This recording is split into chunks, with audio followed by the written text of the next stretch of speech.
Welcome. In this video I will show you what to do if you cannot see your battery percentage on the status bar of your VIVO X300 Pro smartphone.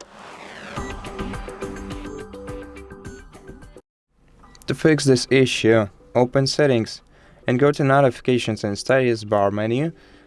Go to Status Bar Icons, and here you can find the battery icon settings. To display battery percentage, tap on Battery Percentage Display Mode and either choose inside the battery icon or outside the battery icon, depending on what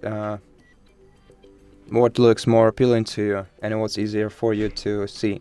Also, you can change the battery style, and not all of the battery styles support both display modes, by the way.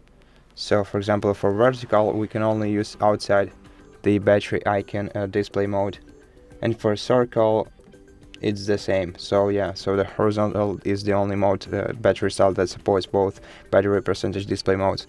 And so that's basically how you do it. Thank you for watching this video. If you liked it, please consider subscribing to our channel, leave us a like and a comment below, and I'll see you in the next one.